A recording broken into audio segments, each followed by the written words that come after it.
So, we're here. 2020 is here. A new year, new decade, and most importantly, a new Doom. By no surprise, I'm incredibly excited for Doom Eternal to launch come March 20th. I'm not worried about the base game and id Software at all.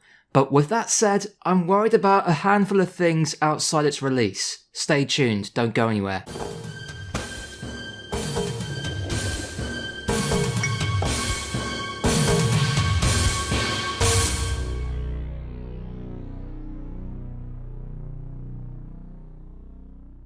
Hello everyone, welcome back to the channel and I hope you're having a great day so far. Hope all of you have had a great Christmas, I certainly have, or whichever holiday you celebrate, and Happy New Year to everyone too. Now as we approach the new year, Doom Eternal is finally looming over the horizon, and hopefully we'll be getting more information about the game as it draws nearer to March.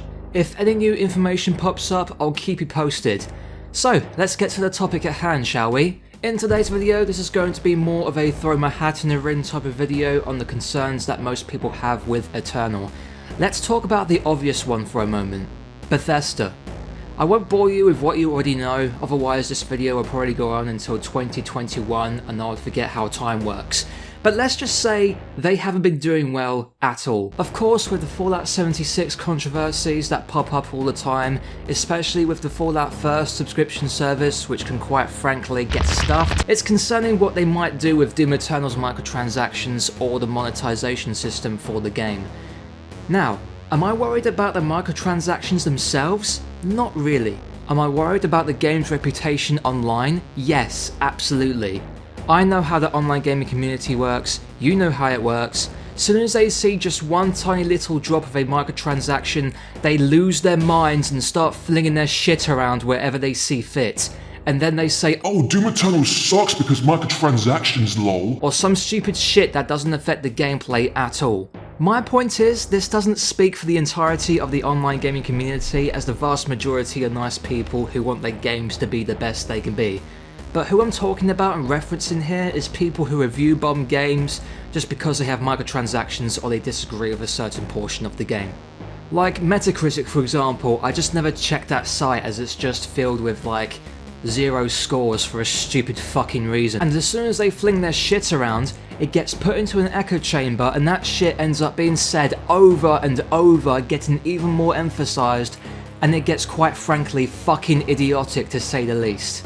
So now I've got that off my chest, let's talk about the other elephants in the room, the lack of snap map and multiplayer. Now with Doom 2016, the major strong suit of that game was undoubtedly the single player campaign in my opinion. The amount of replayability is still going strong with me to this very day. 3 years later after its release, I'm still playing the crap out of it.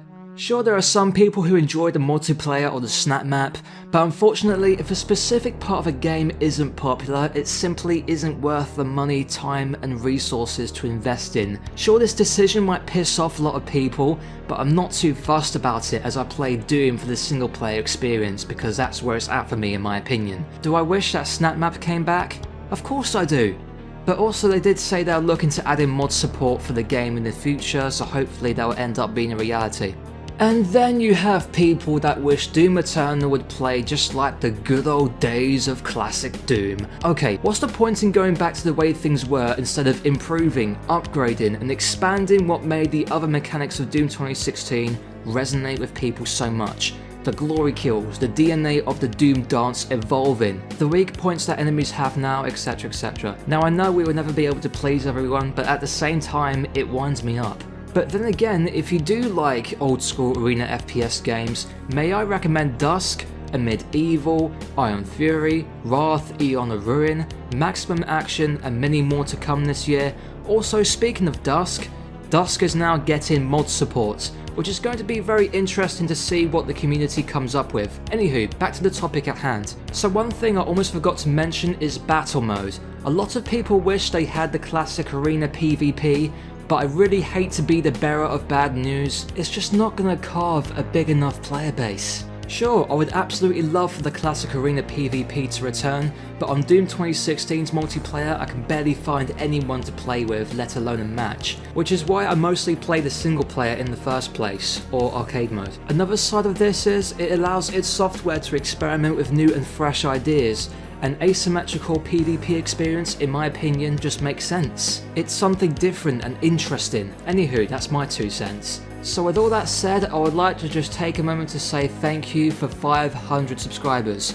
I cannot believe we have hit this milestone, it's amazing. The amount of support this channel has been receiving recently has exceeded beyond my expectations. I appreciate every single one of you for liking the video, subscribing and commenting down below. Keep being awesome, there's plenty more to come on this channel, including the unboxing of a collector's edition for Doom Eternal, as well as my very first Let's Play for the game. If you've enjoyed this video as I've enjoyed making it, please be sure to leave a like down below, it really does help me out a ton.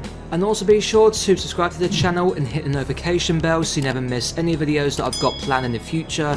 And have a great morning, afternoon, evening, wherever you are. I'm Coffee and Doom, thank you so much for watching and for all of the support, and I'll see you guys in the next video.